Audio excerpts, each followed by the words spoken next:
Okay, good morning, good evening, good afternoon, wherever you are across the globe. Whoops.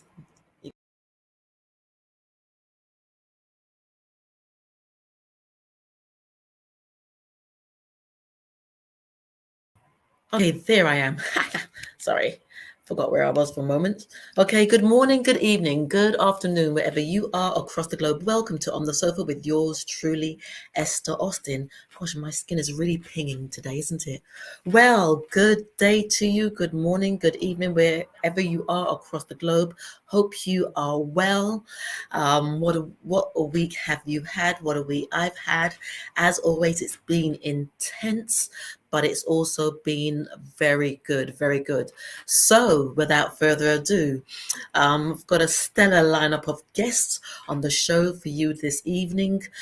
Gerald Alston featuring the Manhattans, but they're not just being featured, they're going to show up today. So, with me, I have David Tyson and also Troy May. David Tyson and Troy May, along with Gerald Alston from the Manhattan. So looking forward to interviewing them and welcoming them onto the show soon. Ooh, I feel like I've got an extra set of teeth today. Apologies. And then also I'm going to be talking to indie artist Bey Bright, who is known as the bad boy of indie soul. And you can see why, because Bey Bright is really rocking the airwaves with his music. You know, this is a man that is driven insanely. So looking forward to having him join me on the show this evening. And then, who else? I've got Darryl Anders from AgapeSoul. And he's recently brought out a track some months ago, Nobody But Me, featuring Maysa Leak, the legendary Maysa Leak. So lots of interesting conversation that's going to happen on the show tonight. And also we've got Joseph Wright. Now, Joseph Wright is the CEO of HVTV. It's an app predominantly for indie artists. So guys, do check that out. Check out the app if you are an indie artist. Check out HVTV. Anyway, without further ado, what I'm going to do is to go over to playing some music. And then on the other side, I'll tell you a little bit about my week. And then hopefully our guests will show up. So you're listening to On the Sofa with yours truly, Esther Austin. I've got a couple of messages already. Whoa, John. John Hall is there. Hello, John. And also Whittington still. Whittington. Hello, ladies and gents. Hello. Right. So without further ado, I'm going to go over. Oh, my banners. I love this StreamYard because look, you can do lots of great magic on this. Look at that. So look at the scroll going across the screen. Aha. Right. So without further ado, I'm going to go over to playing a track by the Manhattans. And I think, what should I play? Kiss and Say Goodbye? Yeah. I called you here today for a bit of bad news.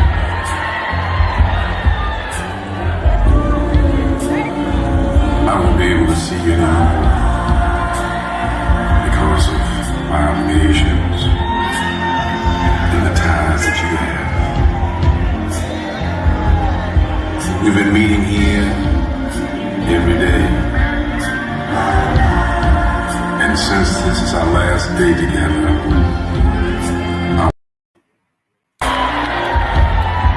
I called you here today for a bit of bad news.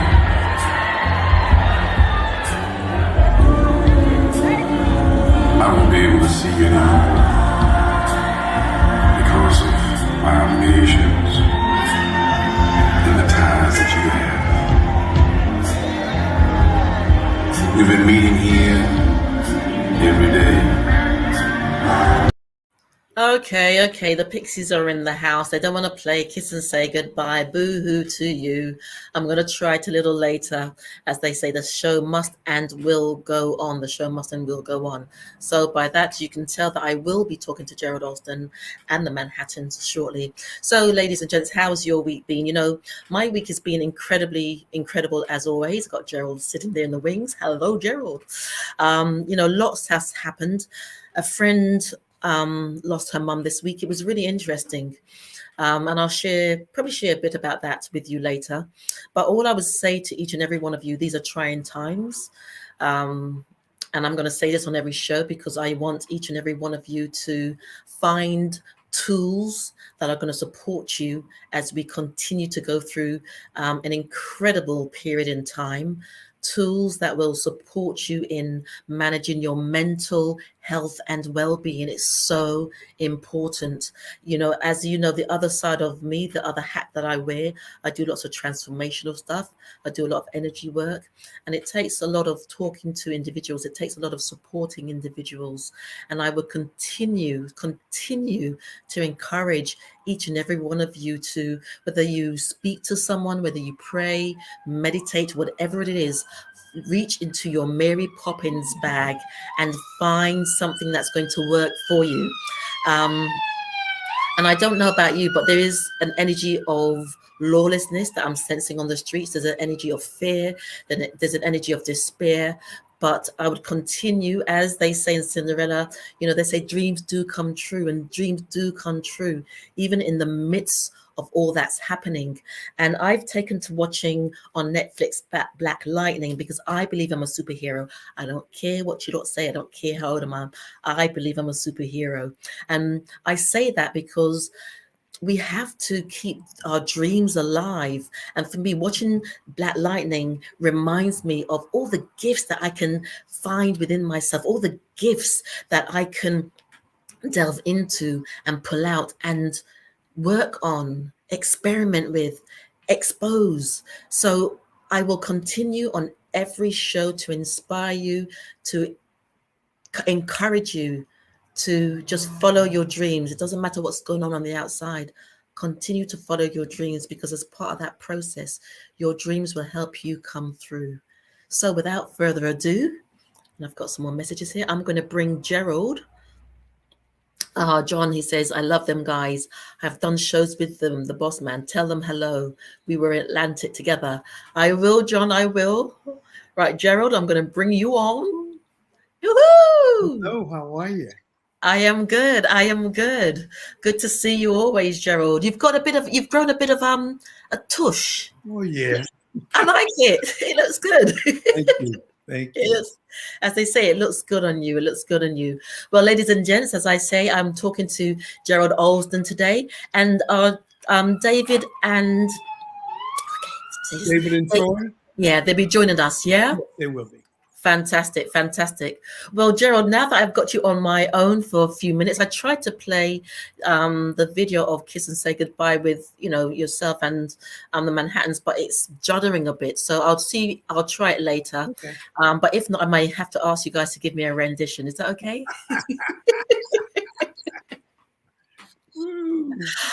So Gerald, here's Troy. Fantastic.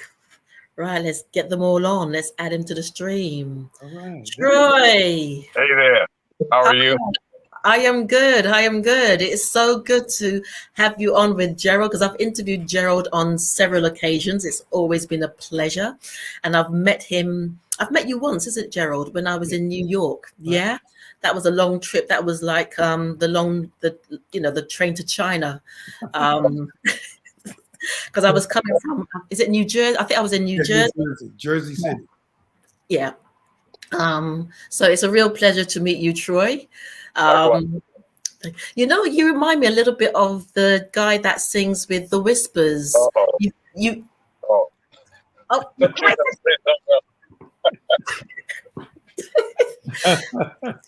I said you look. I didn't say you sound like him. I said you've got the visage. Okay. Tread carefully, Esther. Anyway, well, gentlemen, thank you so much for joining me on the sofa today. I'm going to ask my obligatory question. Who is Troy in a nutshell, in a peanut shell, or a crab shell? Who is Troy May? Troy May is a father, a brother, a singer, a member of the Manhattans. In a nutshell, with the Manhattans going on 28 years. Wow. Yeah. Wow. And with that young guy got over there. With the young guy there, you mean that's it. Yeah, that's him. It's really nice because when you said that, Troy, I just felt this real energy, this real connection of honoring when you said I've been with them for 28 years. It's almost like, I've got my Oscar. That's the energy that came through. And obviously each band has their ups and downs. There's never really a smooth flow. But what is it, Troy? And I'm coming to you soon, Gerald. But what is it that you feel has kept you guys together all this time, despite the ups and downs and challenges? Hey, this Tyson. Number one, prayer. We all believe in God. Number two, we love each other. Yeah. And number three, we love what we do. Yeah, you can see that. You can see that. I just want to welcome Tyson to the group. Hello, Tyson. Hello. Yes, I'm sorry I'm late. Sorry I'm late. I thought it was 4 o'clock. Yeah, no, that's fine. You're not late. You're not late. We've just started, and I know sometimes the timings get mixed up, but you're not late at all. So welcome, and it's a real pleasure to have all three of you here today. Woo! Making it excited. So Tyson, I was just saying to Troy, I just asked him, and I'm going to ask you the same question. Who is Tyson in a nutshell, in a peanut shell, or a coconut shell? And then the next question was, what do you think has kept you guys together for X amount of years? What you asking is who is Tyson? Yeah, so who is Tyson in a nutshell, in a peanut shell, or a crab shell? Well, a guy who sings with the group, which was a dream of his for 29 years, and someone is pushing forward to make sure that that we keep this legacy going. Excellent. And who's straightforward and easy to. I'm listening to everything that needs to be done. I'm ready to push forward. And you say you want to know what else? And what do you think has been the thread that's kept you guys together for so long? Well, what kept us together, what kept me with them so long is, like I said, a dream of mine is being fulfilled. Something I could never have thought or almost even dreamt of this, because this was my group on top of everything, even the groups that my brother had back with the Ethics and even with the Temptations, because my mother used to always take us down to a place in Philadelphia called Uptown Theater. Yes, I read, yes. We used to always go there to see the Manhattans. And we went there right before Gerald got in. I was a little kid. I was like maybe 9 years old. Oh, wow. Because then we was out, I remember we was out there, and my mom, and I said, Mom, who's that new guy? The young guy over there singing. And it was Gerald. And from there on, that's where my heart been. Wow. So when I had the chance, when I was blessed to have this chance, there was no way I could let it go. So yes, I'm here, and I'm also here to help fulfill the legacy. Excellent. Thank you so much. I really can sense that brotherhood between you all, and it's really good. Say that one more time. The brotherhood. I like that. And I was saying to Gerald, I really like the tush and the grizzly bits. It's becoming of him, as we say in the UK. Very becoming.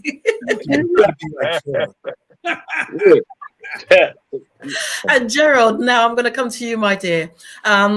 It's like I said, it's just really nice to hear what Troy and Tyson have said.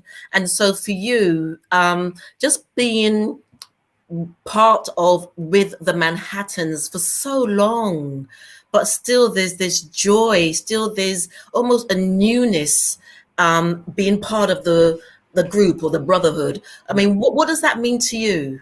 It means a lot because we're continuing that legacy. And, every time, and I'm sure that Troy and Dave feel the same thing, we go on stage, it's a rush. It's a wonderful feeling knowing what we're going out to do.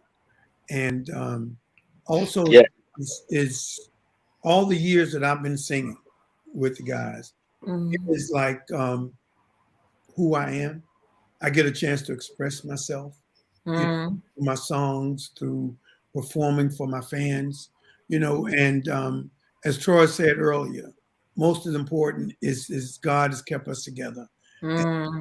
We are keeping the legacy going that the original members did, Blue, Sonny, Kenny, Smitty, and Richard, when they started, and we'll continue that legacy. And it's such a joy. It's such a joy to know that we're able to do that.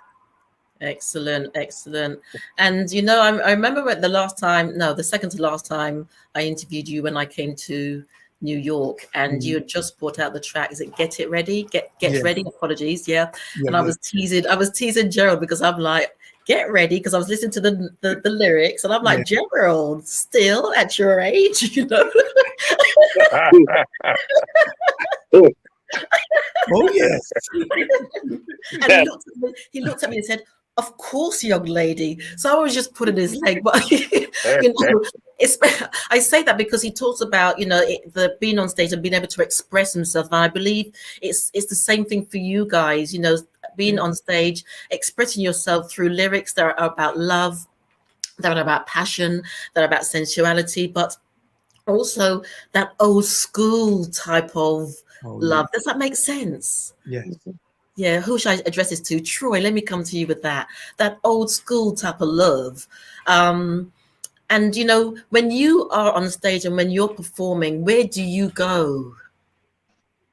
I go to for one, the history of that soul music, which is so missing today in a lot of the music we hear.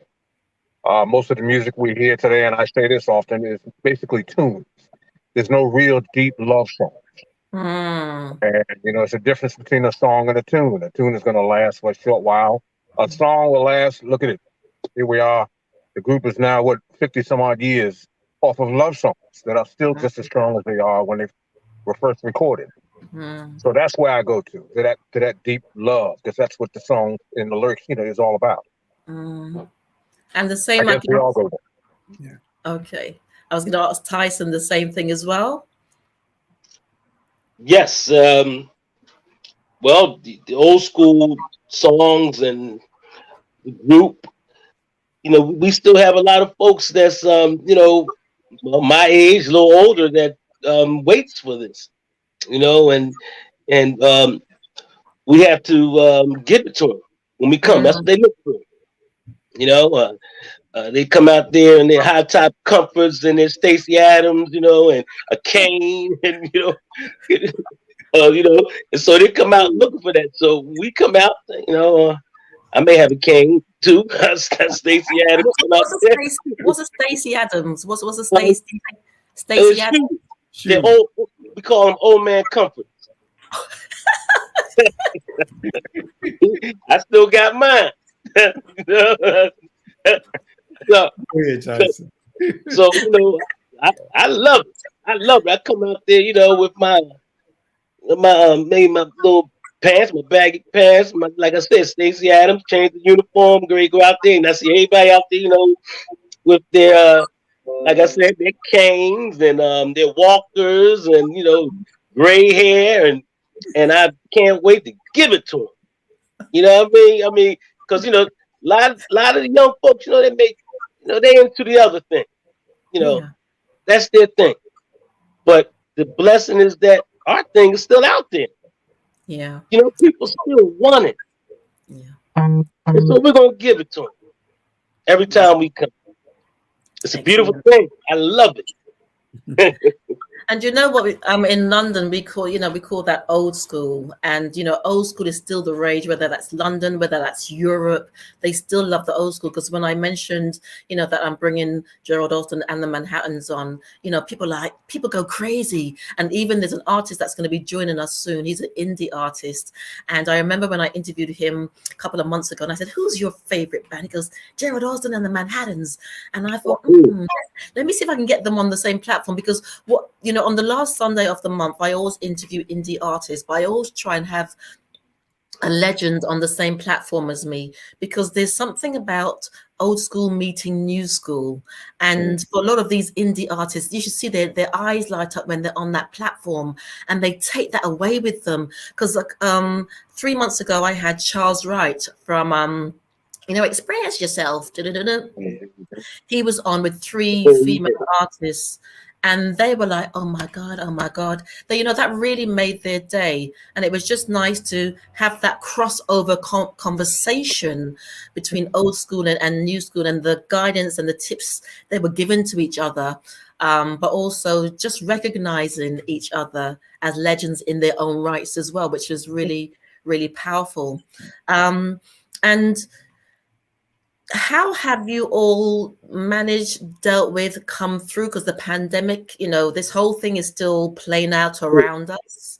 And that's why, and I'm asking this question because music is therapeutic, music is cathartic, music is healing. And I feel music is what's keeping people sane throughout this. So that's why I asked this question. So how has it influenced, impacted, inspired, affected yourselves? I'll start with you, Gerald. Well, first I got to say there are 2 parts to this pandemic. The part where people are sick and passing away, that is very, very hard to deal with. But on another hand, it's a blessing, because it has given us as artists, as people, to look back and look at our lives and look at who we are and what we're doing, and it's been hard. We just started work after being off over 18 months. Okay. And even with our rustiness, when we get on stage, it's a joy. And our fans let us know that we have truly missed you, and fortunately for us, we were able to release our new CD, which in the pandemic has kind of dampened a little bit, but on the other hand, still performing it, and people hear us perform a couple of songs from it. It's a joy, So it's a wonderful thing to be back, and to see the response of our fans, seeing how much they missed us, and they're looking forward to seeing us again, And we just played Milwaukee this past weekend. And it was, yes. It went down, did it? It went down, as you guys said. Yeah. Fantastic. Well, what I'm going to do now, gentlemen, is hopefully it's going to play, because like I said, I tried to play the video earlier when it was juddering a bit, but I'm going to play, is it Get Ready? I always get this wrong, and I do apologize. Get It Ready. Get It Ready. Okay, and I should know that from you. Leave me alone. Leave me. Right, ladies and gentlemen, you're listening to On the Sofa with Esther, and I'm talking to Gerald Alston, David Tyson, and Troy May, the Manhattans. It's a real privilege, and now we're going to listen to Get It Ready. Hey, baby, I just called to tell you I made up my mind that I'm coming straight home tonight. Listen. Told the fellas I'm not going out tonight. There's something else I'd rather do. So you can light the candles and you can pour the wine, 'cause I'm in a hurry to get home to you. It's been quite a while since we've had this time. many other things were on our minds. The kids are all gone, now it's just you and I. We don't have to rush, we can take our time. Tonight will be very special, so very special. We can let our imagination go. Making sweet love. Go places we haven't been in a while. Relax, kick back, and let it flow, yeah. Get it ready. I'm on my way home. Thinking about you all day long. Nothing else on my mind. Yeah. Please, baby, let's make this an evening we'll never forget. I could hear it in your voice on the telephone. Sweet anticipation, how soon I'll get home. So put on your high heels and your sweet perfume. You know all the things I like to get me in the mood. Been patiently waiting, faithful and true, with nothing on my mind but to get home to you. My body's on fire, deep down within. So meet me at the door, let the night begin. Tonight will be very special. Oh, so very special. We could let our imagination flow. Go wonderful places, baby. Relax, kick back, and let it flow, yeah. Get it ready. I'm on the way. You've been on my mind all day long. Okay, there we go. There we go. That deep voice, I bet it's yours, Troy, is it? Me?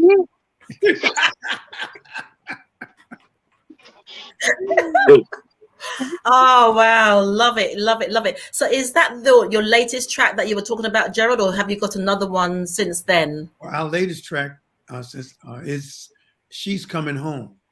Ah, okay. She's coming home. Yeah. All right. So while you were getting it ready, she was still on her way home, right? Yes, indeed. Well, actually, get it ready, you know, is an expression that you want to spend more time with your spouse, you know, with your lady. So, and usually work and hang out with the guys after work. So this time he said, no, baby, I'm coming home to you.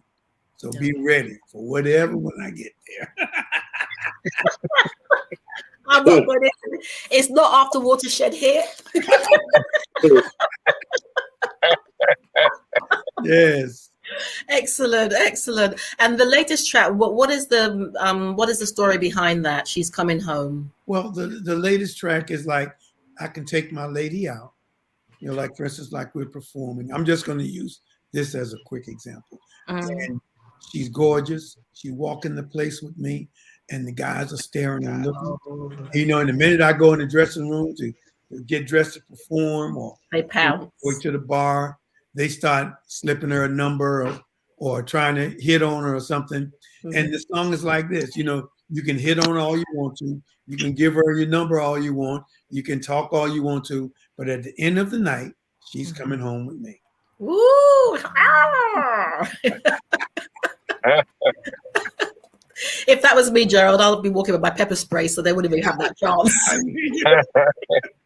Esther. Oh, brilliant. That's from our new project, The Manhattans, featuring Gerald Alston. The legacy continues. Excellent. And you know, one question, because we've touched on legacy quite a lot. I mean, do you have anybody coming up behind you? I mean, you know, there's always been that sort of involvement in the group. You know, you've been in the group 28 years, Troy.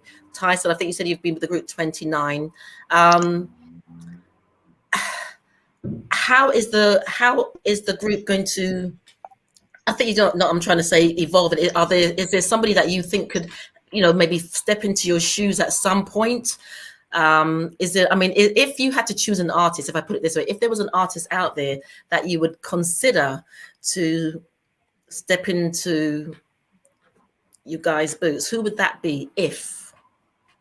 You know, even though this person, this artist, is a variety of music, he's very versatile. But after hearing Bruno Mars, if he wanted to, he could continue this legacy. You know, popular, isn't he? Bruno Mars is popular. Leave the door open. I'm gonna leave the door open. Woo! I can. Yeah. I was listening to that all day the other day. Wow. I can, you know, because Gerald Wright, we was talking about doing this. We're getting it together. And I think I can handle it. You know, Gerald come in, you know, do a verse. I was really thinking about that. I was walking. It's a great thing, you know, and he has captured that audience as well. He's very versatile. He's very talented. Yes. He could do a little bit of everything. As you know, talented, there are no new stand-up groups today. You know, when I say today, that there's Boys to Men, there's New Edition sometime, but they're really the stand-up groups of our genre and groups that follow us. They're not non-existent, you know, non-existent.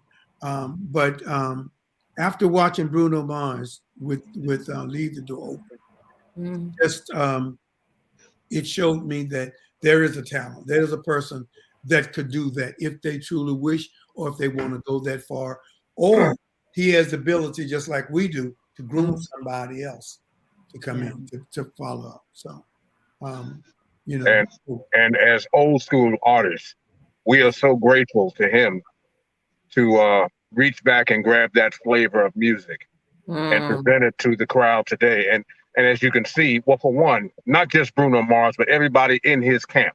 Yeah.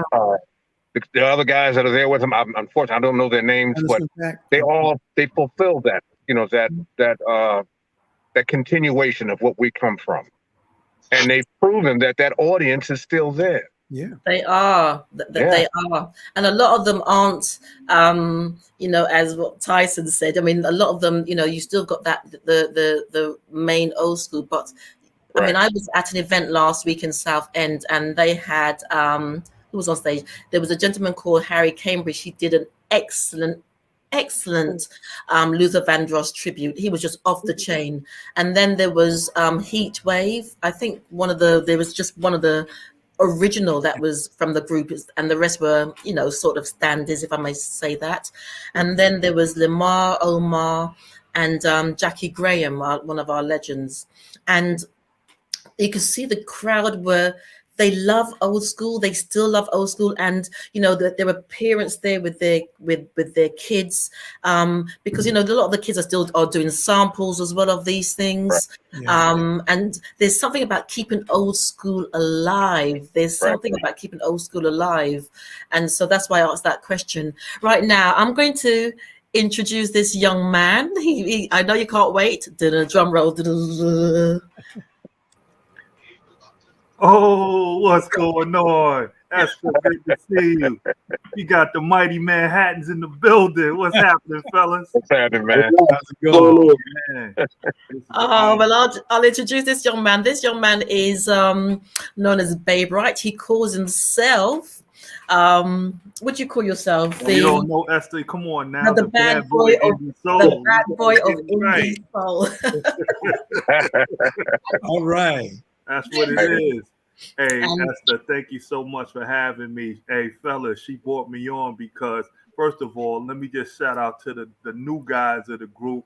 Hey, man, it's a privilege and an honor to meet you guys. You guys are with one of the greatest voices of all time, as far as I'm concerned, Mr. Gerald Alston. So I wanted to show you guys a lot of love and respect off the rip, because I know how it is when you coming into a situation that's been established for so long. So respect to you, brothers, man. Thank you. Mr. Gerald Alston, man, I gotta come at you, brother. You've been part of my soundtrack my whole life. My father's one of his favorite groups. I'm trying to tell you. It's an honor, Gerald. How are you, man? I am doing just fine. Blessed. Truly blessed. Yeah, man. I mean, I got so many things in my head right now, man. I'm telling you, when I say I go back, I mean, I could sit on my pop's lap listening to Wish You Were Mine, Shining Star, Hurt. Yeah. Oh, man. There's No Me Without You. Those are my joints, man. I mean, I'm telling you, I used to play, and this is a funny story. I used to play these records back in the day for my little girlfriends coming to the crib. And they used to be like looking at me like I was crazy. You know, I'm coming up with New Edition and, you know, the guy and all that stuff. But I'm back in the 70s and I'm like, they be like, I'll be like, yo, you need to understand what these vibes is really about right here. I thought I was out there. I thought I had me a mistress or something when I hear songs like Wish You Were Mine and all that. I hear you. Oh, wow. Yeah. Well, you know, this is a real blessing having all of you on here today. And, you know, and I really wanted to do this for Bey because I knew how much this would have meant for Bey Bright. No doubt. And also just having, like I said, I've interviewed Gerald a couple of times, but having Troy and Tyson on this time as well. And I mean, they've been with the Manhattans. I mean, they've been the Manhattans for 28 and 29 years. So they've been in a long time. They've been with they've been the group for a long time. And, you know, we were talking before, Bey, about, you know, this period in time during this lockdown, still with this, whatever's going on. Yeah. How music is cathartic, music is healing, music is that go-to place for so many of us. And each one of you as artists are bringing that to the people. Because one thing I must say, ladies and gents, about Bey Bright, yes, he is the bad boy of indie soul, but he is driven and he is just spewing out music. I'm going to play some of his stuff as well in between some of your stuff. And he is just spewing stuff out, but also he's driven, and I'm watching his progress. You know, he's doing things in a really big way, and it's nice when, you know, he can draw inspiration from yourselves, and that's why it's a real honor having all of you on here today. Let's see, there's a message. Let's see who's gonna be. Yeah, so Whittington still says music is truly a therapy. So what I'm going to do now is I'm going to play a track by Bey Bright, and then I'll play another one by the Manhattans, Tyson May and David Tyson. Sorry, David Tyson. Apologies, I've been calling you the wrong name. Apologies, Tyson. Huge apologies for my error. David, Tyson, and Troy May. So see you on the other side.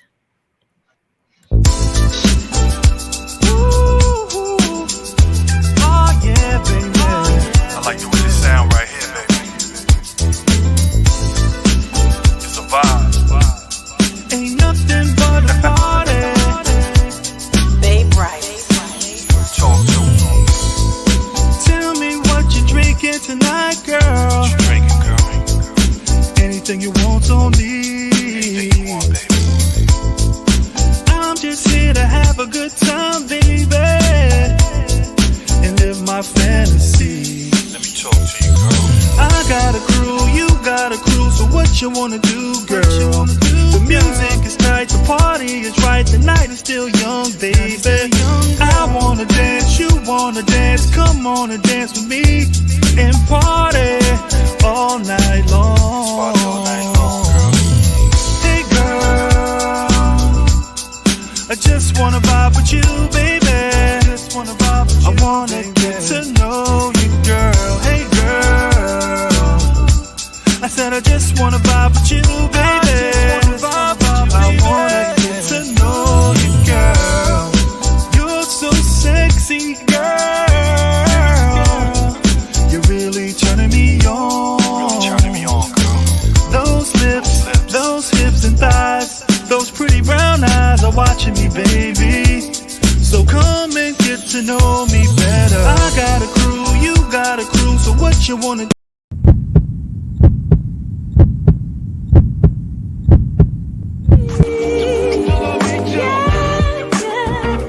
I can't imagine life without you.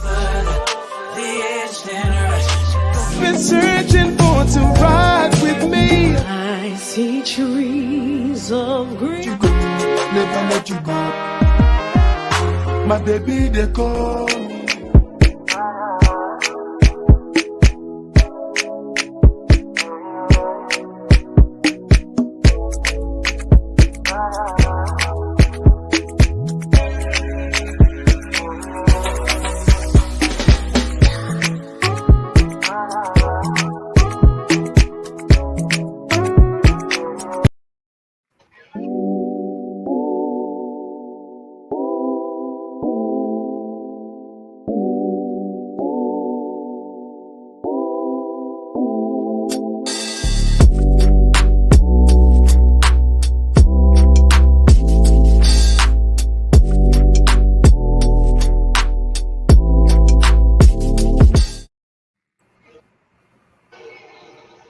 Okay, let's have you all back on.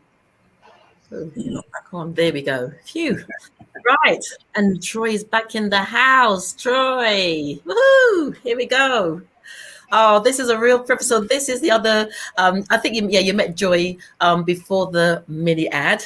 And ladies and gentlemen, as I said before, I am talking to Gerald Alston from the Manhattans, and I do apologize. I've been calling Tyson. Somebody should have corrected me. David Tyson, and also Troy May. So thank you, gentlemen, for joining me this evening. And I'm going to ask all of you, but individually, as I said, we're coming through the pandemic, and I don't think you've answered. All of you have answered. So firstly, is there anything that you've created as you've come through this time, but how has it affected you? I think you had answered, Gerald, didn't you? Yes, I did. Yes, you did. Troy, how has this affected you, inspired you, influenced you?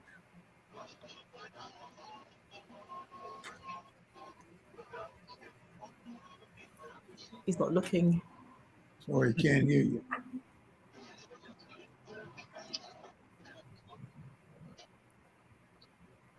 Can't hear you. Okay, I'm going to go over to David. Yes. How it has affected me. Rough. I was working at one time doing, before I started working, going back to work, he's home every day. Everyone is locked up in the houses. This is even before they started really implementing the face mask. So you had to watch it when you went outdoors. A lot of the businesses were closed, and so for that long period of time, and off of the stage, you know how it hit me. How? You want to know? 15 pounds extra. I'm gonna tell you, the other day I told my wife I was getting dressed to go down for the show, and I looked in the mirror after I got out the shower. I'm sorry, I don't mean to get loud. I'm gonna close my eyes. I ain't never seen my belly lean over my waist. I know Gerald jumped on me. I know I deserve it, but whoa! So that's how it affected me a lot. Yeah. So then, now we come back, to the stage. Now it's about getting your body back in shape, mentally and physically. Yes, absolutely. Yes, and so it's working. It's working, and that break we had really, opened up my head a lot. So I'm good now. I got my shots and everything. Everything's good. So now we just pushing on. Excellent. Yes. And My Troy, volume your volume's back. Yeah, there we go. So I can ask you the same question, my dear. I mean, David just said that he put on some 15. But you know what, David, right? There's YouTube, yeah? And on YouTube, you have lots of exercise videos.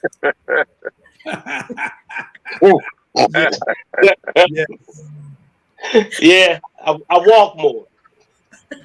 Excellent. Excellent. Taking the stairs is good for your legs and your heart. So well done. I'll check in with you in a week. Fantastic. And Troy, what about you, my dear? How has this whole situation impacted on you? You know, as to touch on what Gerald said, it's painful, really painful to watch, on the news, and people that's either had COVID or have a family member that's suffering from it or passed away from it. It's absolutely terrible, mind-boggling to see how many people we've actually lost in this process. That it makes you grateful. It makes you, it inspires you to do whatever it is that you're doing, and to pay attention to the little things in life. It's a time to focus on them, and to truly be grateful for the life that you have. And there's people out there really suffering, and we've been really fortunate. All of us sitting here right now in this interview, we've been incredibly fortunate. Absolutely. And I'm just so grateful for every day, every moment. Exactly. And what about you, Bey? How has it? Facebook user, thank you. I've got your messages. I don't know who you are because I can't see who you are. So Facebook user, thank you. But if you can identify yourself, that'd be great. Yeah, because I just see as Facebook user. And thank you to everyone who's leaving messages here as well. Just want to say, Bey, before we go to you, someone's just say, wow, the Manhattans now. All that's missing are the Shy Lights, and we got a concert going on. Okay. Fantastic. So, Bey, how has it impacted, inspired, influenced you as well? Well, the pandemic definitely influenced me from a standpoint of my creativity, being locked in since, early 2020. We couldn't go anywhere. So music is just my passion in my life. So I just dug in deep. I was listening to all the oldies, like my favorites, the Manhattans, the Shy Lights, the Delphonics. And Esther, my brand is Soul Nostalgia. So that whole thing with Soul Nostalgia, with the new project Soul Nostalgia 3, it was just the pandemic, me listening to all my all-time favorites and trying to absorb that. So that's how it really affected me. I was just trying to zap all the soul vibes from yesteryear, put my own new contemporary twist on it. And I just kind of went there. And it's been, with all the ups and downs for, everybody personally and people we know, extended family, the creativity kind of flourished for me personally. Yes. And, I was grateful for that time. And, to spend time with family, people, just call them up, tell them you love them.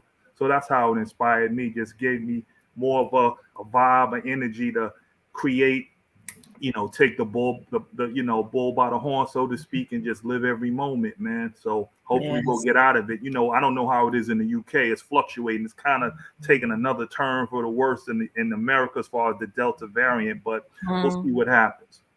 I mean, in the UK, it's fluctuating. All I say around this, though, it's interesting times on many levels. And for me, it is about, for us that are dreamers. Here's Darryl as well, though, one more. For us who are dreamers, for us who have the ability to still be able to create, to still dream, to still put things out there, we have to, because then we can inspire into the lives of others. And like I said, I wear another hat, and that hat is I do a lot of stuff in the community on, I would say on a healing level. And I know last year, just people reaching out, and I would do like meditation sessions just to help people find that calm and find that peace, man.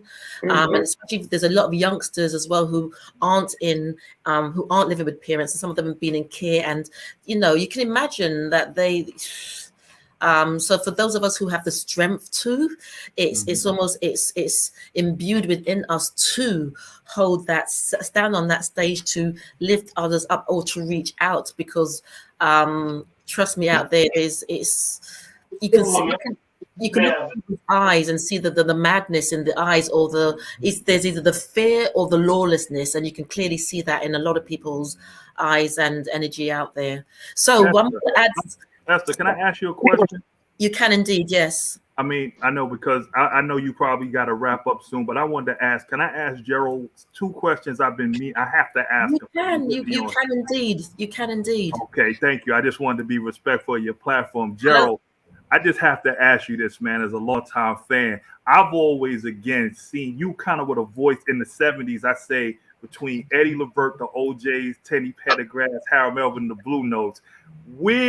When you were out there, when y'all were killing them with the gold and platinum, how did the Manhattans fare, in your opinion, against those groups that get, like I said, the OJs get a lot of notoriety, even Teddy? How did you feel? Because you guys were racking up a lot of hits too. Do you feel like you got your just due out there? And 2, I never saw anything from Kenny Gamble and Leon Huff written for the Manhattans that I'm aware of. Did you ever work with those guys? Let's the first question you asked about those groups that was in the same era. Mm-hmm. You know, I never felt inferior, and neither did the guys in the group. We held our own, you know. And in that era, we were, even though they had a lot of #1 hits, they had hits, but we've had more consecutive charted records than any of them. Wow, that's dope. More charted records in that era than any of them during that time. Wow. So we could sing a variety of songs Right. on one album, and we were doing okay. You know, we held our own in a way which I'm grateful to, because we went like this. You know, we'd come down and we'd go back up. Right. And then some of those artists went like this and like that. Right. You know, and so we are truly, truly blessed. And I got thrown off. The other question you were asking, Kenny Gamble and Leon Huff, did you guys ever work with them? Yeah. Well, when I first joined the Manhattans, and we went to Philly International for our deal. Okay. To try to negotiate a deal. And unfortunately, it didn't work out.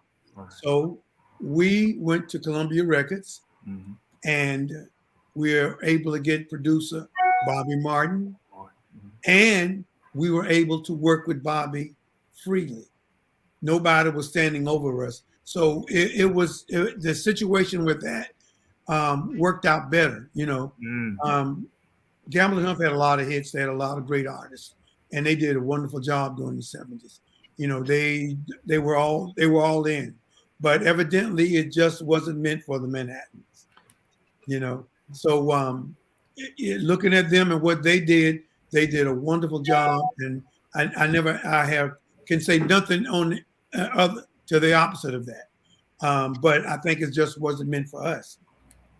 Interesting. Thank you so much, man. I appreciate it. I was always wondering about that, because I know Columbia and Philly International all had that CBS backdrop. Yeah. But, you know, you guys took your thing and ran with it. Thanks, man. Okay, gentlemen, I just want to introduce you now to, we've got a full house today. And if you don't, do you mind maybe another 10 minutes, Gerald, Sure. David and Tyson? Is that all right with you guys? Yes. Sure. Yeah? Yeah. Yeah, I know I put you on the spot asking you like this, but I should have done it prior. But yeah, because this gentleman is Darryl Anders from AgapeSoul, and he's this year he produced a track with Maysa Leak, and I'm going to play that now. So Darryl, this is Bey Bright, also another indie artist. What's up, Darryl? What's happening, man? Gerald, How's everybody? this is David, and this is Troy. So gentlemen, hello. Hey. How's everybody doing? Good. Hey. What's up, Darryl? Good. Yeah, good. So you two got the similar. Where's he gone? Troy's gone. Oh my gosh, Joseph, another one. Jeez. Right. That's it now. That's it.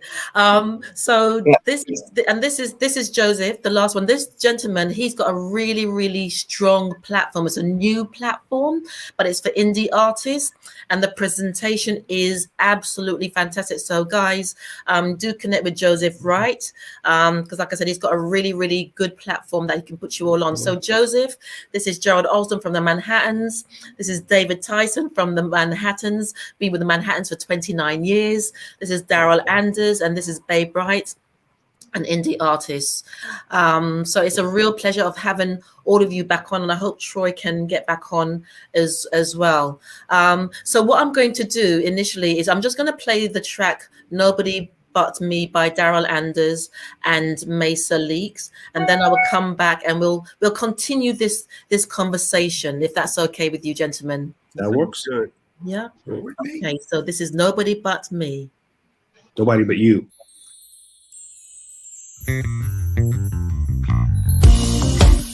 Oh, yeah.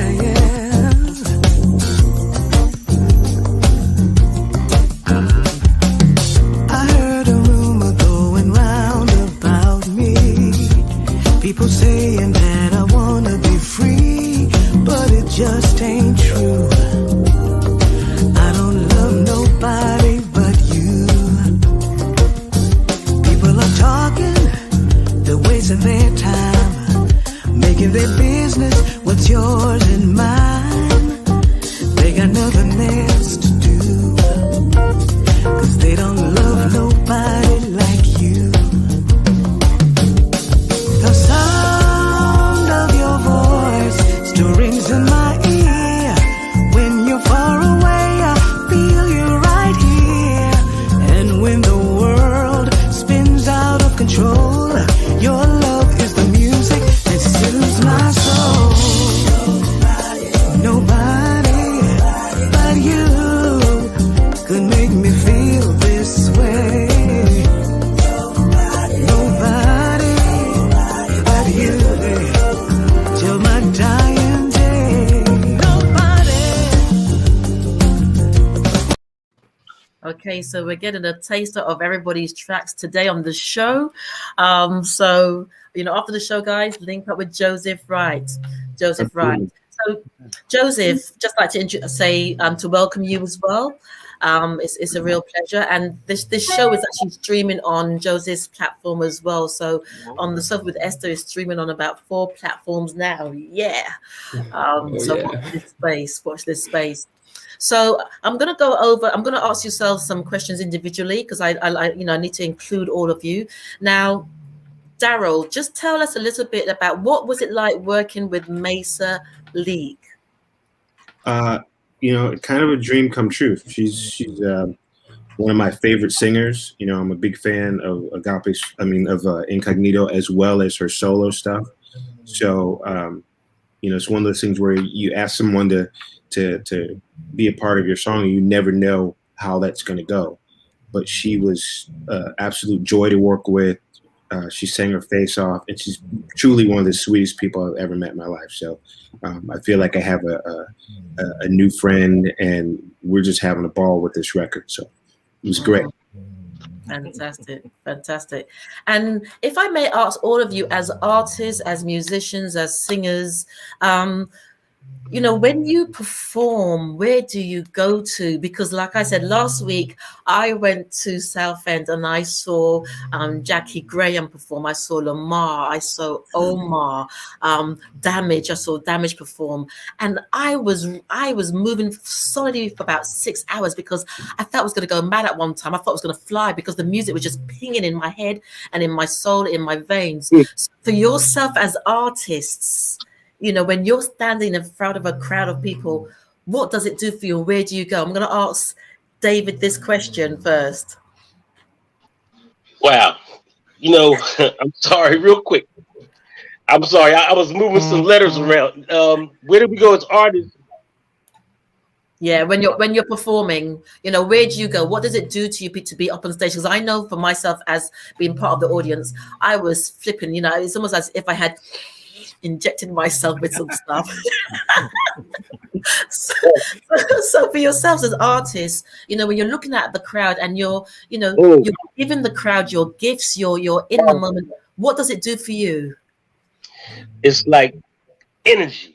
I mean, like I was saying before, you know, you can't wait to go out to give the old folks, the old school music. You ready to give them your 100%, 110%.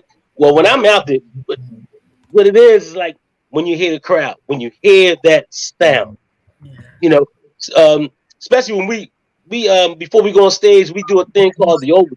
Just parts of the songs, the best songs that people like, and you hear the crowd go. Oh, let me tell you another thing. We went to South Africa.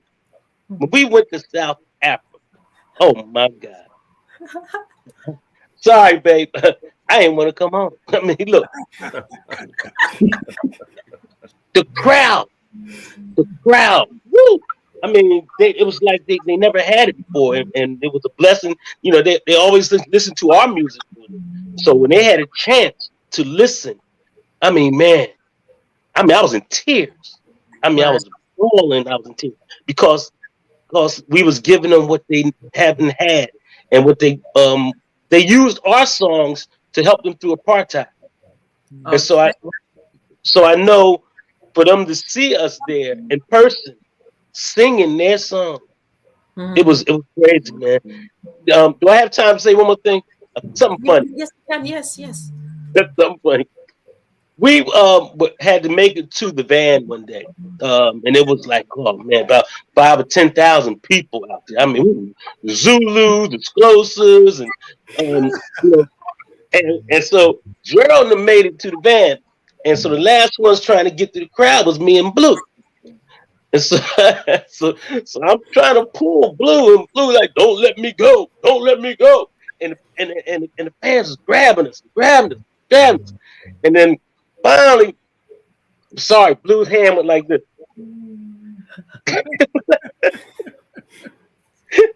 I kept going. I made it to the van, and all you see was Blue's little feet in the air going like this. They was pushing him in the air like wow. They was screaming, loving. They was crying. They pushed me. And Blue got to the van. We stand there like, we can't open it up, Blue. And Blue was knocking everything. Open this door. but we finally got him in, but through the whole time I was crying, man. I was crying. So when I hear that crowd, it's a joy. It's a joy. Wow. And what about you, Darryl? You know, when you're performing, where do you go? What does it do to you? I mean, for me, it's kind of the same thing when you hear and see the audience reacting to your music. There's no better feeling, and that's what the music is about to me. It's about feeling, you know, relating with the audience and having them appreciate what you do. I mean, money and all that other stuff is not as important to me as creating music that makes people feel something. And you know, I think I said to you before, when we came to London the first time, we played at a little club called the Pickle Factory. And it was a showcase for radio. And, you know, I'd never played there with my band or my music before. And when we started the first song, everybody in the room was singing along and just, they were one with us on the stage, and there was no greater feeling than that. So that's why we do it.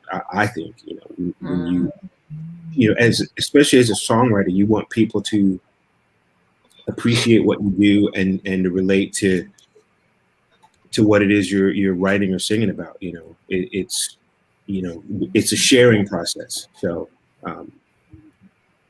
that's what it's about. It's just sharing and having people love what you do, and it motivates you to want to do it again. Once you get that feeling, it's kind of like a drug. You want to get it again, you know.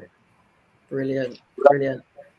And what about you, Bey? I'm coming to you, Joseph, in a minute. Don't worry. And I think Troy's trying to get on. I think he's just... Yeah, Troy's trying to get on. And what about you, Bey? Because I know that you're just like this. Yeah, Hey, you know what? Being a guy who was like doing the studio thing for such a long time, getting out on stage is just like euphoric watching. You gotta, when you're looking, you can't be a deer in headlights. So when I get out there, I'm looking to see, you know, who's out there. And then it's always difficult because when you're independent, a lot of people don't know your stuff. So the joy for me is winning folks over, performing, turning something that they don't know into something like, hey, you know what? That was pretty good. You know, you get that pat on the back. It's not like the Manhattans that got like 50 hits. You know what I'm saying? And you know, you going out there as Bey Bright. They may have heard of you. They may not have heard you, but it's a good, you know, when I get out there, I get good feelings and goosebumps when people go, you know what? I like that song, and they check me out. So that's the rush I get. Brilliant. And I know, Joseph, you're not, well, I don't know, you may be a musician in your own right, but you obviously deal with a lot of artists on a day-to-day basis. So if you could just share a bit about your platform as well, that would be fantastic. Oh, great. Well, first and foremost, you know, I definitely want to say it's an honor to be on your show and amongst these legends, you know, who've paved the way for all the artists that we have today, you know, and it's like I said, it's definitely an honor. Actually, one of my favorite songs from the Manhattans is "Summertime in the City." You know, yeah, and yeah, I was just listening to that with my dad the other day, and yeah, it's definitely a song that inspired me. So, but yeah, going back to your question, my platform is primarily for indie artists. You know, I do have, you know, mainstream artists who, you know, who share their content as well. And my platform is to bridge that gap, you know, between old school artists and new school artists. And yeah, it is, you know, definitely been a great experience so far. And the, you know, the numbers is, you know, it's steadily increasing. And, you know, I definitely owe it to you guys, you know, who shared your art with the world and who paved the way, you know, for us. And, you know, it's an honor. Thank you. I will come back to you in a minute. But Gerald, I think, did I ask you the same question about performing? Because, you know, it's interesting because I interviewed the 3 Degrees last week. That was a blast. With the 3 Degrees, all you do is giggle.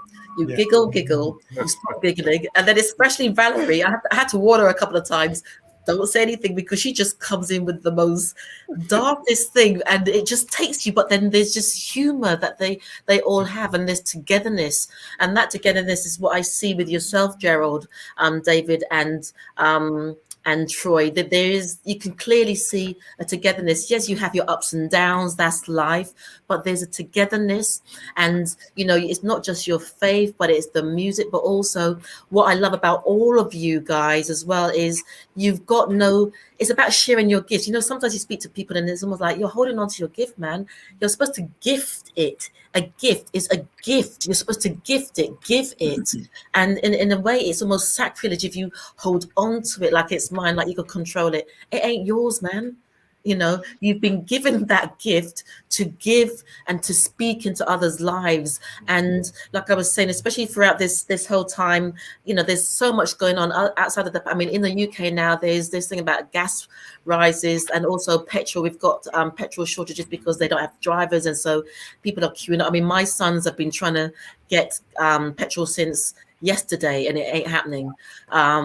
So there's just lots of things that people are having to manage at this moment in time, and that's why it's a real privilege when I interview whether you're legends or indie. It's a real privilege because what you're doing, you're creating something that changes people's perspectives. It's almost like they're walking with their Mary Poppins bag and they can dip in and they might pull out a Manhattan, or they might pull out a Darryl Anders track, or they might pull out a Bey Bright, or they might pull out the Stylistics, but it's something that helps you manage, I would say, the chaos or the madness sometimes.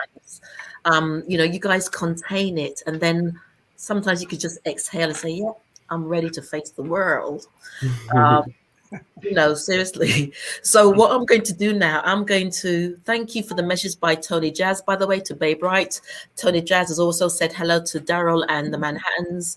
Whittington Steele, thank you for everyone who's leaving messages and honoring these gentlemen that I have on my platform, even down to Joseph, because Joseph obviously had a vision to support people, and you've got to look at his platform. I'm going to put on his little promo. It's kind of cool, man. You know, but what I liked about his platform, it's tight, it's really nicely presented. So, and I think Troy is still trying to get on. It's still thinking, but I'm going to just play his promo and play another track by the Manhattans, and then on the other side we'll come back. So, ladies and gents, you're listening to On the Sofa with yours truly, Esther Austin. Gerald and David, if you have to go, you know, don't let me keep you. But if you have to stay, then that's also fine as well. Yeah, because I know I've kept you on for about an hour now. And well, I do have something that I have to run through right now. But thank you for having us on here. Thank you for meeting you guys and the song. Hey, y'all have that driving music. I was listening to it. I was like listening to it and thinking myself driving. Oh, I love it. I love it. All y'all. Hey, man. Thank you, man. Thank you very much. Thank you, guys. Be blessed. Esther, before you jump in, before Gerald goes, I want to give him some flowers, the Manhattans, but I want to say something that was always on my heart. He was one of the guys, in my opinion, it's always hard to come into a group that's already been established. Gerald and Cuba Gooden, main ingredient, the Manhattans. Gerald came into a group that was already there and took it to me, 5 levels higher throughout the 70s and 80s, bro. You know you did that, man. Like you said, you wasn't intimidated in the 70s. You were one of the greatest, and I just want to thank you and the Manhattans for being so great, man. But like I said, you were one of the few that took another group that was already there and just took it to the next level. Then you went solo with Slow Motion. And yo, I know my stuff, man. So God bless you, man. You got to get your flowers, man. Thank you. Thank you. That's 3 sets of flowers, 1 for Gerald, 1 for David, and 1 for Troy. Okay, we'll hold you to it. That'll work. Thank you. All right, brother. All right, thank you so much, David. Thank you for your time. Thank you. Thank you. Okay, so what I'm going to do now, I'm just going to play out the trailer for HVTV. That's the platform that Joseph has created. And then we're going to come back and play a little bit more, play a little something from Darryl, a little bit more something from Bey. And Gerald, if you can, you can. It's a real privilege. If you can't, it's still a real privilege. Troy is still trying to get on. But we'll be back on the other side. Okay.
Sing with us, come on.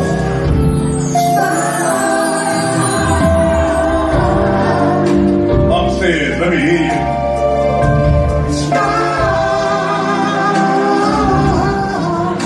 Sing it again with feeling, everybody. Ooh, let's try it, just the ladies.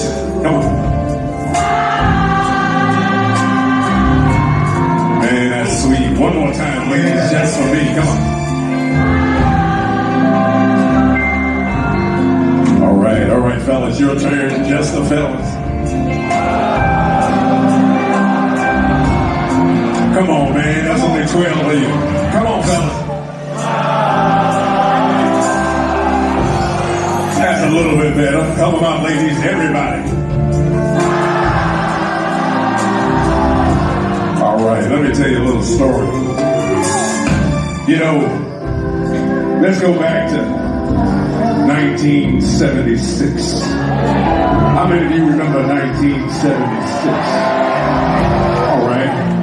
Well, back then, quite a few groups had some wonderful hit songs. The Commodores, the OJs, the Whispers. Okay, right, gentlemen. Oh, do I have to put you back on? Where are you? Can't see ya. Can't see ya. There you go. There you go. I would have liked to have played that, but I thought it would have kicked in with the music a little more. But, you know, did you feel the vibe? Did you feel the vibe in there? You felt the vibe, and you know, that reminded me. I remember about 4 years ago, I went to Vegas. Is it Vegas? Yeah, I went to Vegas because I had interviewed Little Anthony from the Imperials, right? And I remember, I think it was March, and I was talking to him. He goes, "Well, young lady, you know, if you get yourself to Vegas in June, I'm going to be in Vegas." I'm like, I said to my boys, "Bring the credit card. I'm going," right? Because, you know, when you've got an opportunity, sometimes you've got to make it happen no matter what. I don't care if I eat once a day. I'm fine. I'm fasting the rest of the time. If I have to walk it, I will walk it. And I got there, and Troy can't get on. I got there, and, you know, it was almost like seeing that perform what you were doing, Gerald, just having that old school feel. Yeah. And then they did the moves. I'm like, oh my gosh. And then he sang. And then in between that, they, you know, he did his jokes. But then when they sang, I just felt I was transported back to the time. So just watching you there sort of brought back that feel of that time. And that's powerful. Yeah. That's powerful to capture an audience all these years. You said you've been, what, 54 years, Gerald? 59. The group is 59. And I got 51 years of those 59. Wow. Yeah. Well, the music from that time is what allows us to do what we do. I mean, that's the music I grew up on, and the way that music made me feel is what I try to replicate in my own songwriting. You know, like so much of what we hear in mainstream pop and even soul and R&B music right now is. Yeah. It doesn't have a lot of substance, and that's my personal opinion, and people can get mad at me. But, you know, when I think about the Manhattans and the Dramatics and the Commodores and those guys, they wrote songs that made you feel something. They related to your life, right. And it you know, it's the soundtrack of your life. So yes, I love that. I want to create music that's doing the same thing. And the one thing I got to say about indie artists, and I think Bey will agree with me, is that we are a community that supports each other. I feel like in this last few years, I have all these great friends that I can reach out to, and people aren't afraid to share and support each other's music and their vision. You know, when I see Bey's got a hit song, first thing I'm gonna do is I'm gonna give the brother props because he's doing great work. I'm not feeling threatened because somebody else is doing great. Like, we're all on this journey together, and you know, I think we learn from each other and hopefully move this needle farther, because I think indie artists are trying and succeeding in writing real music that matters. It's not just, you know, I always say 2 notes does not a melody make, you know. Yeah. But you know, I agree with you wholeheartedly, because that is what has made us survive for 59 years. That's right. I've worked with Marvin Gaye, Dells, The Temptations, Patti LaBelle and the Bluebells, Stephanie Mills, The Emotions, you name them, we worked together. Mm-hmm. And all of our competition on stage was positive competition. Yeah. We would go on stage and say, you know, we'll do our best. So they would have to take the next step up. Yes. You know, and I remember working with Gladys Knight in the pits, and we had just recorded The Way We Were. And I was going to do it in the show, but she had recorded it. So I went down to her dressing room and I said, Gladys, do you mind if I do The Way We Were in the show? She said, I'm not doing it. She said, and I would love you to do it. She said, because anytime that you all go on and perform and raise the bar, that means I got to come out and raise the bar. And she said it with a compliment that each one helps the other one go to the next level. And that's what we're doing, you know. And we always had that kind of competition on the road when we were working with different groups. Of course, there were a few that were to the left, but the majority of artists that we worked with, we would go on stage and we would tell each other, yeah, we're going to burn you up tonight. We're going to do this. The other artists go out, whoever came behind us had to pick it up and take it to the next level, and they would. It was like nobody would sham. They'd come out and do it. We supported each other. We'd stand in the wings and clap our hands and support you while you're on stage and doing the things. It makes you better as a musician, as an artist, when you feel like the people that are in it in the same career path as you, like they support you and lift you up. I mean, it just makes you better. Yes, it does. You know what, Esther, piggybacking on what Gerald and Darryl are saying, one of the things I learned from groups like the Manhattans as an independent is the perseverance and tenacity. Because if you really look at the history of music, guys like the Manhattans, they had iterations. The 60s with Follow Your Heart. Then they went to the 70s, and then like Crazy, that was a big hit for them in the 80s, and then Slow Motion in the late 80s, and they're still doing it. And this is not an easy journey. When you're independent, you don't have Columbia or Warner Brothers behind you. You got to ask yourself how much you really love this game, how much you want to grind, man. So the money that it takes, the relationships you have to build, the time to write the right songs, meet the right people, build, keep building. Because a lot of people today, they want that microwave success. Yeah. When I look at the Manhattans and the Dells and those groups, they was out there toiling for years before they even got one real hit, and then it took off, you know. And I see Gerald shaking his head because that's the game. And you know, for me, guys like Darryl, you know, we just keep grinding, and it's starting to work and pay off. And again, I'm just so proud to see. Is it Troy? Is that the brother's name here? Yeah, Troy. When I see Troy, I see Gerald. I know how much time and energy and effort and the years they put in the game. So guys like, when I talk to Darryl, he's over on the West Coast in the Bay Area. We connected like a year or two ago. We kicked it. He made a great video with Maysa Leak. And one of the first things I did, oh man, that's a great visual, man. That's a great record. Congrats. He hit me back. Yo, keep doing your thing, brother Bay. I see you too. So that perseverance, that tenacity, that never give up. Again, that's what I learned from groups like the Manhattans, who been, like he said, almost 60 years in the game, as Gerald said. That is a heck of an accomplishment. And again, those hits from decade to decade, I don't think most people are built for that today, but that's what I try to take from those guys. Yeah, thank you. Troy, let's hear a little something from you as well. You know, I mean, you've been with you said the Manhattans for 28 years, and that in itself is a longevity in itself. So, following on from what Bey said, having that drive and that tenacity. But, when we initially spoke, what I feel has kept you guys going, you said, is the love of music, is your faith, and the brotherhood. Yeah, does it still sound the same, Troy? The brotherhood. Is that good? That deep enough?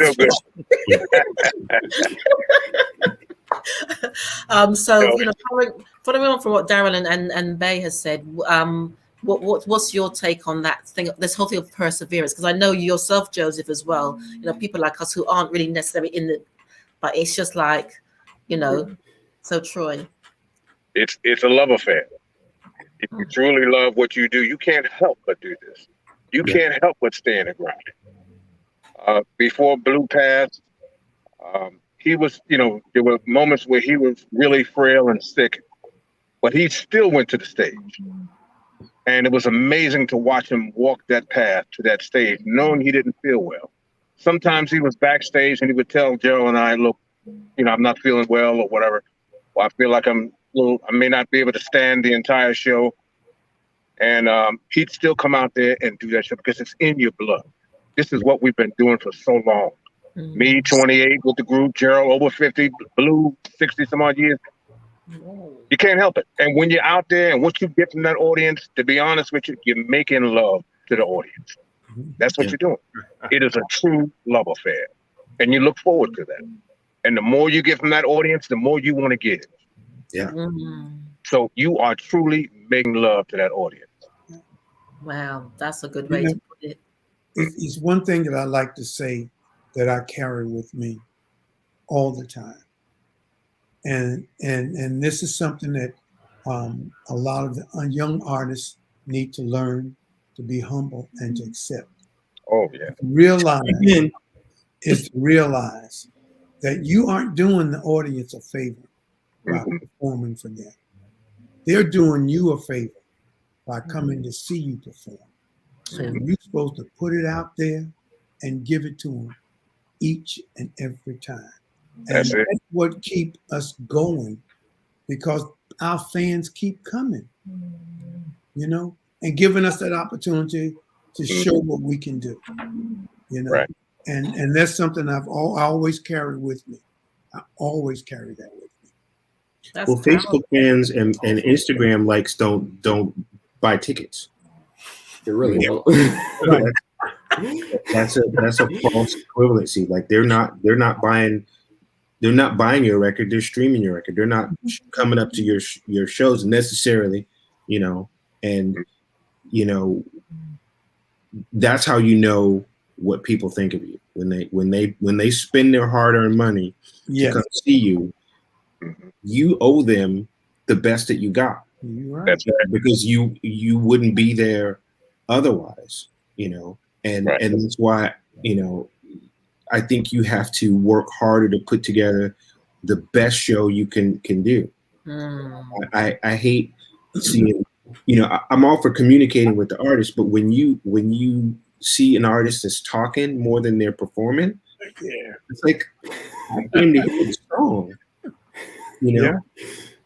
I mean, let's have some dialogue, but you want to see people perform and get that feeling from them. So I always try to put my best foot forward. Always try to play as well as we can, better than the record. If you got a hit song and your hit song is the song that's not quite hitting up, go back to the rehearsal room. That's it. You got to come out there and punch people in the throat every time. Right. That's it. I've seen some artists that I really love come out and give kind of a half-ass show. That's not acceptable, because you may not get another chance. You never know when the last opportunity is going to be. So I'm trying to come out as strong as I can. I'm super inspired by all of you guys. I remember when I first started doing the indie thing, Bey was one of the first people that I saw. I'm like, this brother's out here grinding. I don't know what he's doing, but he's grinding. And I reached out to him, and he gave me good advice. He gave me good counsel. And I feel like I can call him anytime. And there's so many people like that. So especially with Black people, we got to support each other. Yes. Right. We got enough people trying to hold us down. When we support each other and lift each other up, there's no stopping us. That's right. But when infighting is that stuff's got to stop. Oh yeah. Right. I go out of my way to support my own people whenever I can and however I can. Yeah. Esther, when I see what you've done, let me take a minute to give you a shout out, because you've done a fantastic job. Me as an independent artist and just an entity, I'm out here grinding like Darryl said. But for you to bring Troy and Gerald, for me and And Darryl, just to be here, it's just amazing what you've been able to do to bridge the gap between major artists, independent artists. You're in the UK, we're in the United States of America. I just love the way that technology is also playing a big part in the whole movement of soul music and music in general. This is a fantastic situation. I mean, when I'm finished with this interview, I'm gonna call my dad and say, "Yo, you ain't gonna believe I was on the phone with Dad." I'm telling you, he gonna lose it, because I still remember. He's gonna say, "I said, Dad, you remember that album cover? I was mesmerized when the Manhattans, or I think they must have been in Midtown Manhattan, coming out the manhole. Y'all remember? You know what album I'm talking about? That album mesmerized me as a kid. I said, how did all them guys get into that manhole like that? But he's gonna crack up. But just the whole vibe, Esther, you've done such a fantastic job. I just want to thank you before I forget, because I got a lot of emotions and things going through my head, being with Darryl and the Manhattans. And what's my brother's name? David? David, yeah. Nice to meet you as well. Yeah. It's just like, Esther, you have to, I'm seeing your hustle and your grind. Turning Point Magazine, thank you for featuring me on the cover. It looks good. I appreciate that. And, hey, man, as an independent, all I can say is we're making things happen. And again, groups like the Manhattans that take their time to come on to these platforms, independent platforms. I want to thank you guys, man. It means a lot to me personally that you guys, I know you guys are busy, man, and you guys got a lot of history.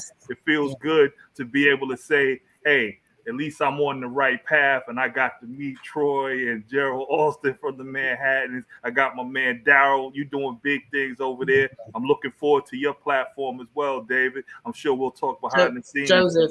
Joseph. I'm sorry, Joseph. Yeah. I keep saying David. Joseph.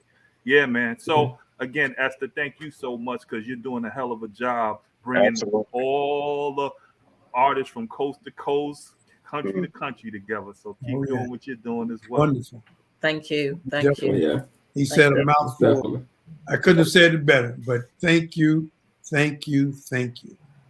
Because we need this, and for our fans to know that we're still here. Yes. We're still singing. And, you've opened that door and made it possible. And that's it. We are so grateful to you. Anytime, just let me know. And I got you on speed dial. Don't worry about that. It's one thing else that I did want to say, because I'm going to have to leave too. But the independent artists, Bey, Darryl, Joseph, you guys are doing what I was taught.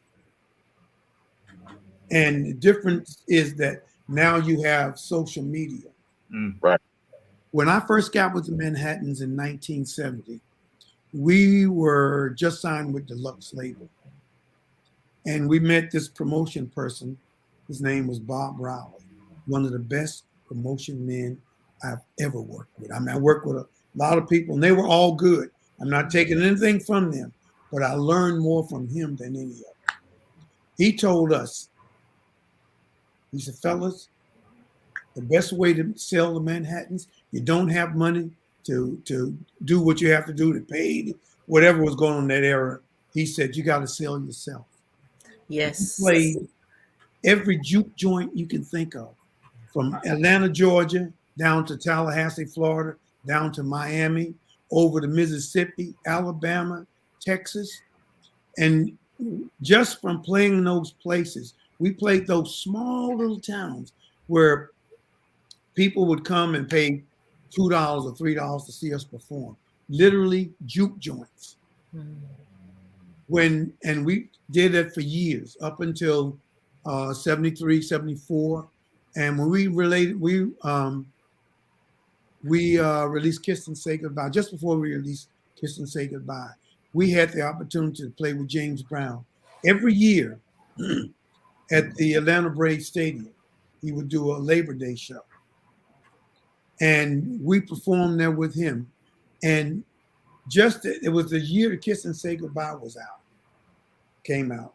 There were busloads of people that came from Tallahassee, Cordell, Georgia, Macon, Georgia, Thomasville, Georgia, Tallahassee, all the surrounding areas to see us perform.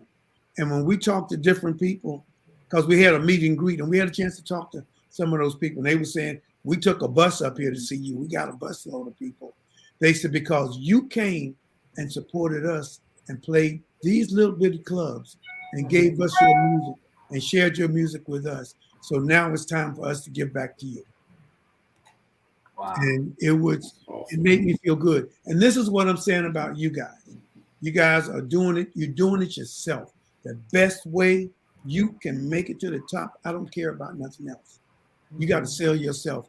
And just like you said, Darryl, when you walk on that stage, you got to give it 110% every time.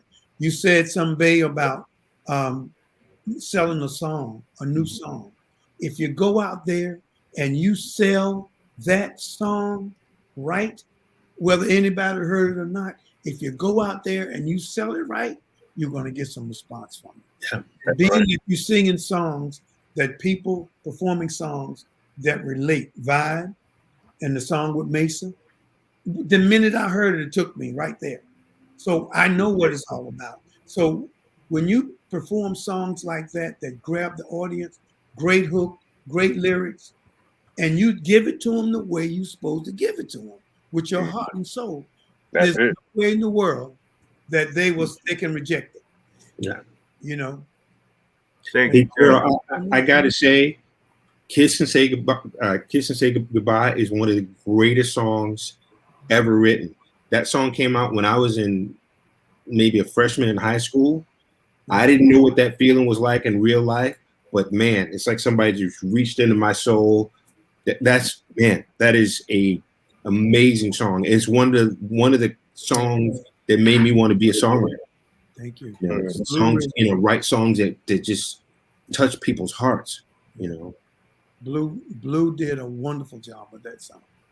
He did a wonderful job with that song. Yeah, that's amazing too. I mean, just like everything. I mean, you guys are the gold standard. There's no question. Yeah.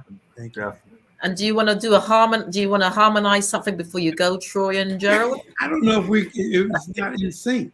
You know, we won't be in sync. It won't sync. No. I know. We tried that several times on other platforms. With all the technology, they can't get that right. Yeah. Right. So, but I just want to say, Gerald, thank you always for your time. Yes, if anything else comes, I will hook you up because it's important. It's important for me to have that, like you said, that old school, new school crossover. But also, there's something when you bring people together. You know, I had some months ago, I had someone called Diane Mathis on, and the Emotions, and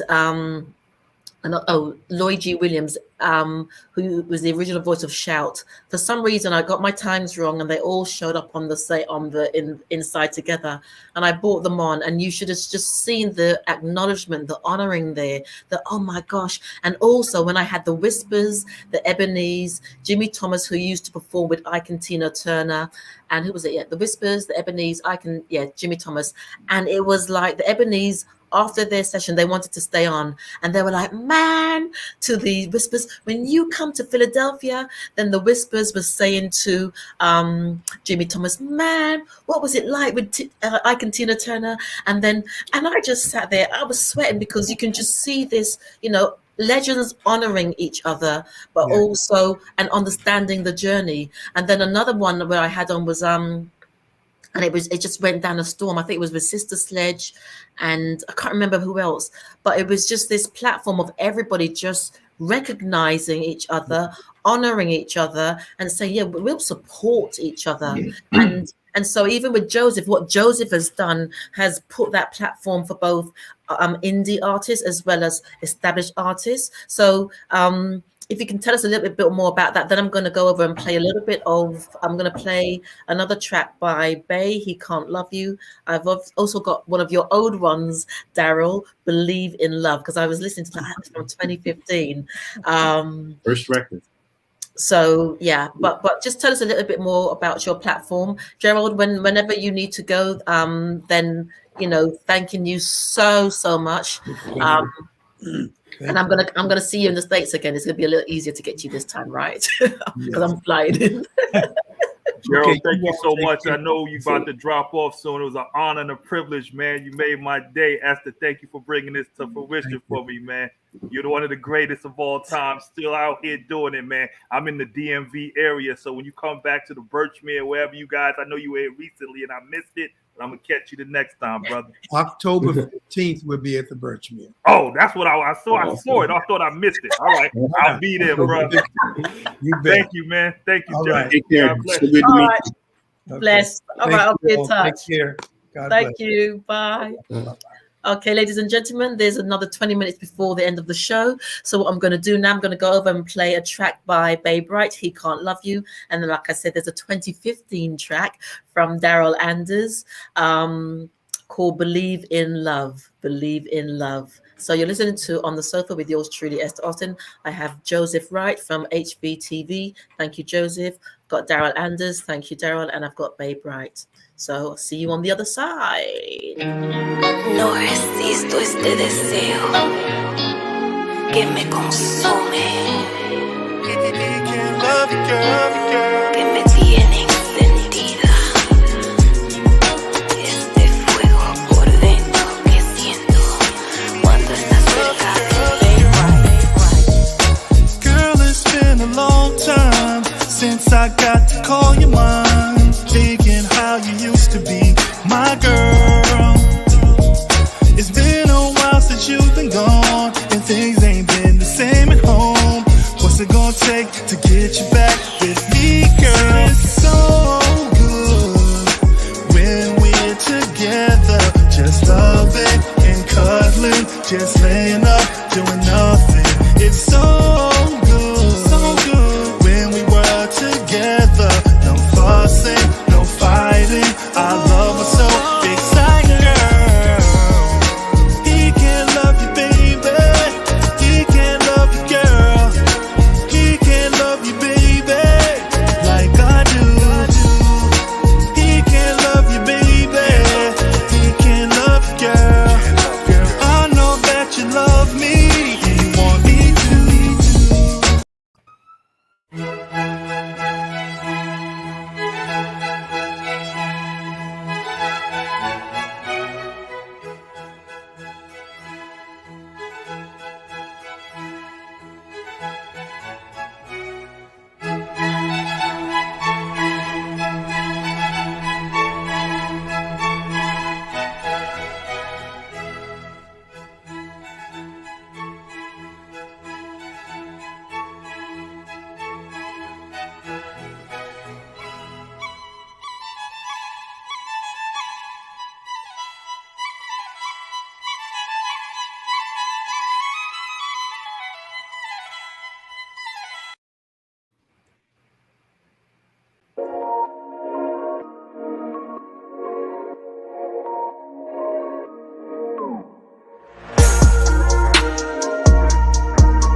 Nice. So yeah, I mean, I was going through your going through YouTube. So, oh my gosh, I got half an hour. I need to download, and then I came across that. I'm like, nice.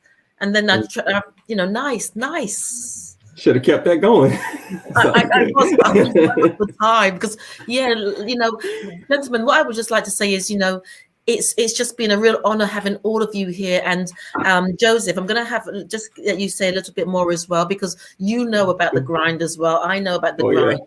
And the thing is, like I said, some people say either I'm a Rottweiler or there's those little dogs, that just, and, a lot has happened, especially over the past few weeks. I don't want to go into, but, a lot. And I've just had to just get my mind. It's just like, okay, I just got to keep going. I just got to keep going because it's to show others that it can be done, but what it takes. And are you prepared to do what it takes? Because sometimes when you're sleeping, I mean, I was so tired. Like I said, I went to Southend last week to this gig. I was, as press, I was mad tired. But when the music kicked in, I was doing a James Brown. I was doing a Fred Astaire because the music was just kicking in.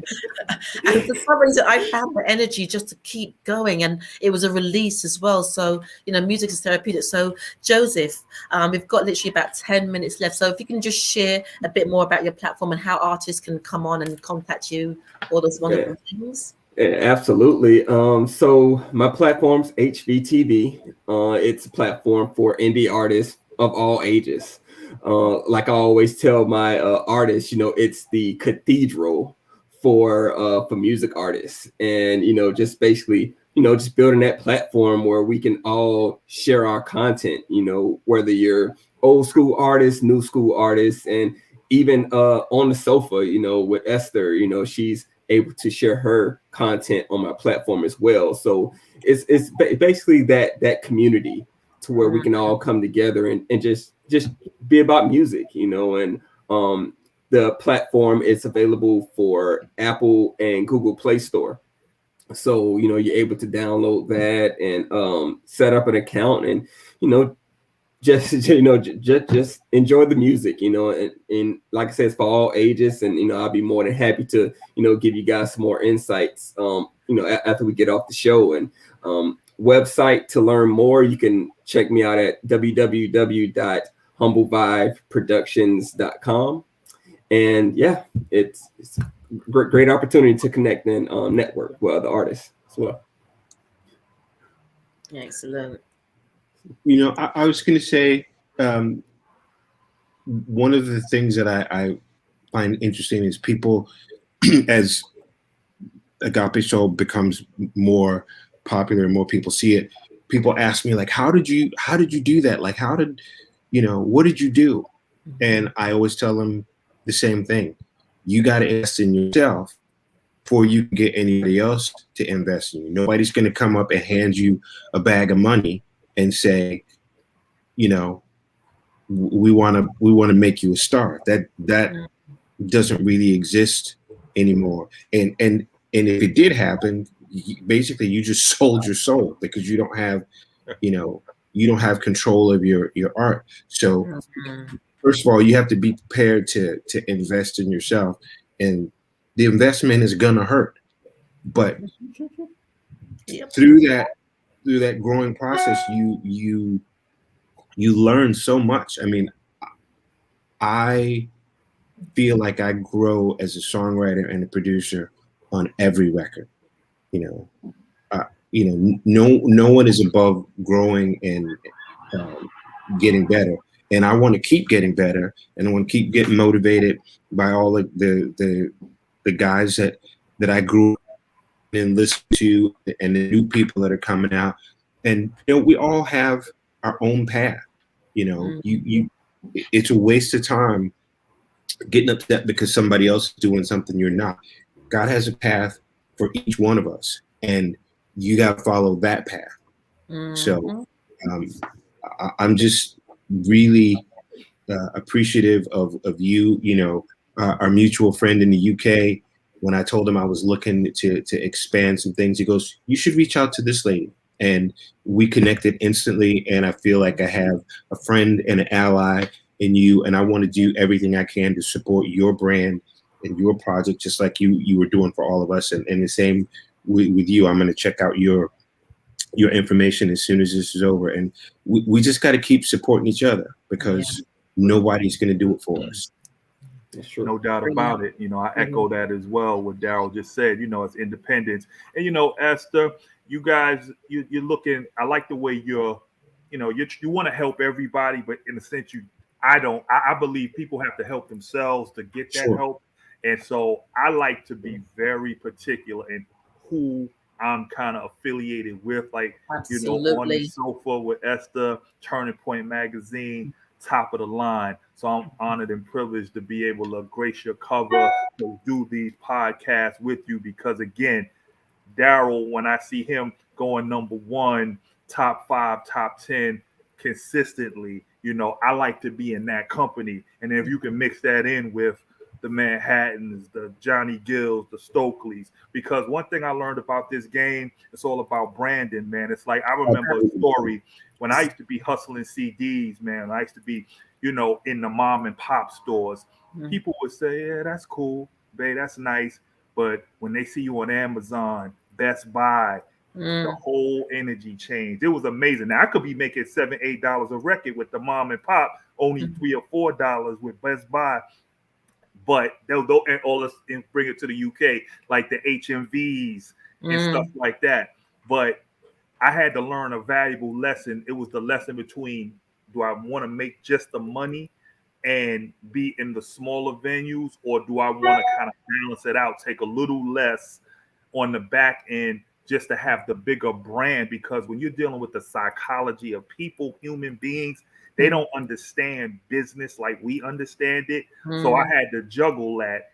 But you do what you do. Again, I like the fact that you're meshing the top independents with the legends, because it makes your platform grow. You can't just have any artist scrub out there, because I don't want to. I'm just going to be real. I don't want to be affiliated with that, because I work too hard to try to rise up to a certain level. So I appreciate what you guys are doing. And I'm looking forward, brother, to your situation. I'm going to check you out, and we're going to see what we do. But this is a great experience, and keep doing what you're doing, Esther. I'm really feeling the flavor. Can't wait to meet you over here on the USA soils. Definitely. I'm planning that out. And I just want to say, we've literally got 8 minutes left to the shows, and I've got a couple of videos that I want to play out. But I'd like to say thank you to each and every one of you. And like you're right. It's like, Anthony Williams of the station, he always talks about levels. There are levels. And I know lots of people want to come on and whatever, but I am selective, or I would say I'm divinely inspired or divinely guided. And I always say, because I remember talking to an artist some months ago, and I just know that we're all hustling. Okay, but I ain't stepping on nobody's back. And I said, I'd rather walk down 10,000 people on my own if I have to. I ain't stepping on nobody to get there, because my path is my path. If you want to step on somebody to get, that's you, man. That's your karma. It ain't mine. I ain't doing it. And that's just me. That's just me. I'd rather walk on my own, and I've got no qualms about that. So, all of us are hustling, but all of us are getting someplace, and it is that collaborative effort. And it's been a pleasure having you on the front cover. I'm going to send I would say by Tuesday, get it off to the designers. There's a lot of work. You think you've done it. I'm like, but, it doesn't matter, because you just keep going. And where the magazine is positioned now, I've got it in some key places in the States. They're going to put it in some places for me, and so I'm being like this. I've been like this. So Joseph, I'd just like to say thank you for joining us on this platform. I'm going to send an email and connect you guys together after this. And then also we got a new music show coming out next month. So I'm going to play the ad for that. Just like to say thank you to everyone who's been on. Sophie, thank you for joining us. Someone says happy Sunday. Guys, sometimes from this end, I can just see Facebook user, but I can't see who's actually left left the message. So I don't know, it might be something to do with your settings, but thank you, Facebook users who says happy Sunday, everyone. Just wishing you all a great week. And as I keep saying, you know, as we go through these times, you know, what's in your Mary Poppins bag, whether that's prayer, whether that's meditation, whether that's music, just to help you keep sane as you come through. Hold on to your dreams, follow your dreams, and yeah, just keep moving forward. Just keep moving forward and keep inspiring. And on that note, what I'm going to do, I'm going to play a couple of ads out of the show. And so I'll see you same time, same place next week. And just to say, next week I've got KJ, and I can't remember the other artists. And the week after I've got someone from the Spinners and Harold Melvin and the Blue Notes. So as they say, watch this space. You know, ain't no stopping me now. That's it. Okay, so I'm gonna play the adverts, couple of adverts out, if I can find them. And I'd like to say thank you to you gentlemen again.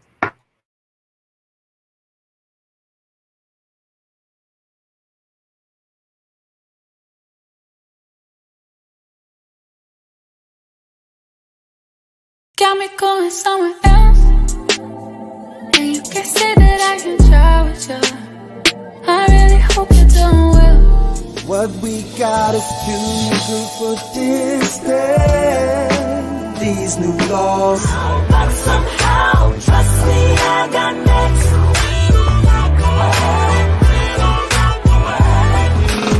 Now so she dey do me, yo. I just like the way she did. Same, no, there's nothing I won't do. Tell me, can I get a minute with you, baby? You look so good to me. You take me to that other place. Wanna spend forever and a day.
Catch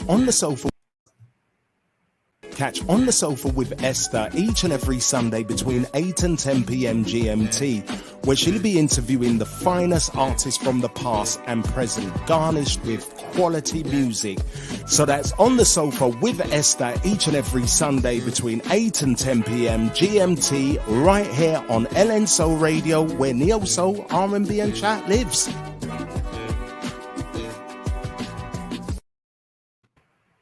Okay, well, ladies and gentlemen, that's the end of another show. See you same time, same place next week. And guys, just keep on trucking, keep on connecting, and we just do what we do best. Thank you. Absolutely. Thank you. Yes. And Jazzy K Ward to Darryl says, yeah, Darryl, truth. So, and thank you all for those who joined me tonight. Blessings. Take care. Blessings. Thank you. All right. Bye-bye. Bye.